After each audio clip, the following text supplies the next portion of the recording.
हमें कहा जा रहा है कि हमें रिप्रेजेंट करना है इस इनइक्वालिटी को y इज ग्रेटर देन 5। इसको रिप्रेजेंट करना है एक नंबर लाइन पे and on the coordinate plane. Coordinate plane का थोड़ी देर में देखते हैं, पहले नंबर लाइन के लिए सॉल्व करने की कोशिश करते हैं। तो अगर मुझे नंबर लाइन पे सॉल्व करना है y इज ग्रेटर देन 5 को, तो मैं ये नंबर लाइन बनाऊंगा।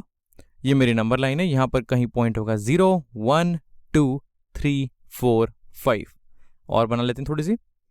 ये हो गया मेरा 6, 7 एंड सो ऑन।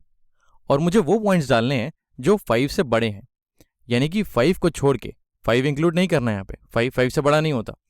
तो वो पॉइंट्स जो 5 से बड़े हैं वो मार्क करने हैं।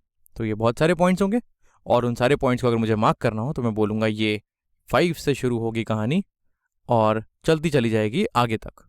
10,000 भी होगा इसमें, 20,000 भी होगा इसमें, वो सारे वैल्यूज़ जो 5 से बड़ी हैं वो इसमें आएंगी। बस ये 5 नहीं आएगा।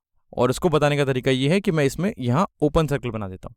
तो ये इंश्योर करता है कि यहाँ पर मेरा 5 इंक्लूड नहीं हुआ है। तो ये तो तरीका हो गया नंबर लाइन पे बनाने का। अब कोऑर्डिनेट प्लेन का क्या करें? तो कोऑर्डिनेट प्लेन के लिए पहले एक कोऑर्डिनेट प्लेन बनाते हैं।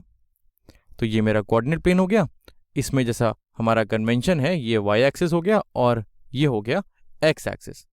अब इस कोऑर्डिनेट प्लेन पे y इज ग्रेटर देन 5 का क्या मतलब हुआ? तो y हमारा होता है y कोऑर्डिनेट। जैसे मेरा कोई पॉइंट है यहाँ पे, ये P है, इसका एक x कोऑर्डिनेट होगा, मान लेते हैं a, तो वो हो जाएगी ये वाली लेंथ, x एक्सिस वाली लेंथ ओरिजिन से, ये लेंथ हो जाएगी a। और इसका जो y कोऑर्डिनेट है वो मान लेते हैं b, तो यहाँ से परपेंडिकुलर डिस्टेंस ये y एक्सिस के अलॉन्ग ये हो जाएगी मेरी लेंथ b। जैसे ये b है वैसे ये b हो जाएगी। तो ये मेरा पॉइंट हो गया a, p।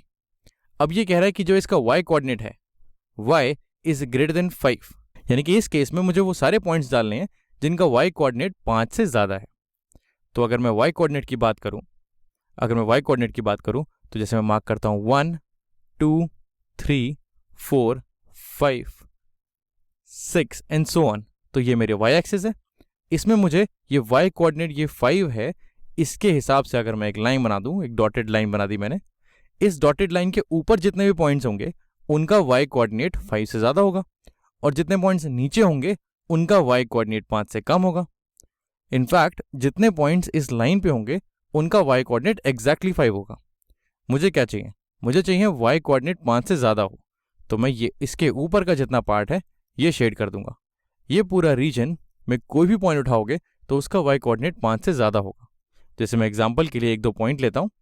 अगर मैं ये वाला पॉइंट लूँ, मान लेते हैं ये 5 से ऊपर है, मान लेते हैं ये इसका y कोऑर्डिनेट है 7 और इसका x कोऑर्डिनेट कुछ भी हो सकता है, मान लेते हैं वो है 6। तो ये पॉइंट हो गया 6,7।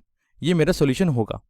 इस 6,7 में इसका y कोऑर्डिनेट से मतलब है मुझे जो 5 से ज़्यादा है। अगर मैं y एक्सिस पे एक पॉइंट ले लूँ, मान लेते हैं y एक्सिस पे एक पॉइंट ले लिया मैंने, ये मेरा एक पॉइंट है, ये है 0,10।